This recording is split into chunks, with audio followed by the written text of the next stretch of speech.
Alors, je m'appelle François Lasserre, je suis indépendant, auteur, vulgarisateur autour des insectes et je suis vice-président de l'OPI, l'Office pour les insectes et leur environnement.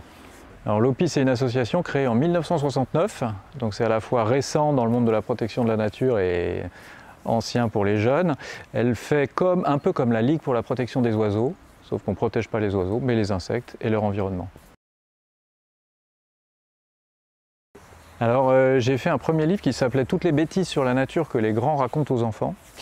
Mais c'est pas parce qu'on est bête. Et du coup, le livre a changé de titre maintenant et je le préfère. Il s'appelle « Un Fox sur la nature » parce que je sais que c'est en grande partie parce que notre cerveau nous trompe. On a par exemple des biais de raisonnement et du coup, on va stigmatiser les insectes ou des groupes, les guêpes, les frelons, à partir d'anecdotes. Mais en fait, les insectes qui nous embêtent sont très peu nombreux.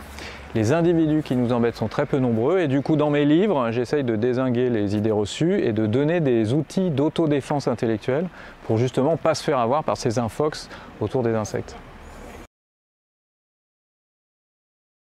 Alors à pourquoi préserver les insectes, j'ai longtemps répondu avec des arguments très environnementalistes, très naturalistes. Parce qu'ils pollinisent, on n'aurait pas de fruits et légumes, parce qu'ils fertilisent le sol, parce qu'ils nourrissent les oiseaux, parce qu'ils nettoient la nature, ils sont recycleurs d'excréments, de cadavres, etc. Et ça c'est vrai, c'est un fait. Mais maintenant j'essaie d'aller un peu plus loin, mais bon, c'est parce que je suis vraiment un copain des insectes, et d'aller sur le fait qu'ils sont sur Terre, comme moi je suis sur Terre. Ce sont d'autres animaux, comme nous, comme des mammifères ou des oiseaux. Et donc j'ai envie qu'il y ait plein de monde autour de moi, des humains comme vous et des non-humains, dont les insectes. Donc il y a une quantité d'insectes incroyable, une quantité folle, une diversité complètement folle d'insectes, y compris en France métropolitaine. J'aurais envie de parler d'insectes complètement incroyables, mais que seuls les spécialistes connaissent. Alors du coup, j'aime bien parler des guêpes communes, et de rappeler qu'elles sont, avec nos critères un peu écologiques, elles sont un peu plus utiles que les abeilles. Ah bon? Pourquoi? Parce qu'elles pollinisent, ok, comme les abeilles, mais en plus, elles sont prédatrices et pour nourrir leurs larves, elles vont chasser plein de bêtes, souvent qui nous embêtent, comme des mouches, des chenilles, etc.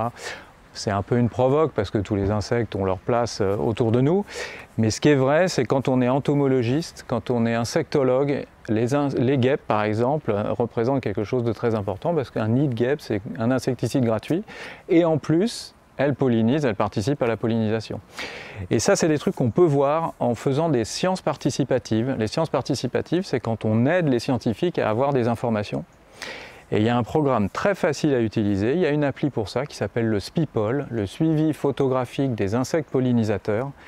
On vous demande de vous mettre 20 minutes devant une fleur, c'est très rapide, et de photographier tous les insectes qui se posent sur les fleurs. Et vous verrez qu'il n'y a pas que des abeilles, il y a plein de mouches, beaucoup de mouches, des punaises, des papillons et des guêpes.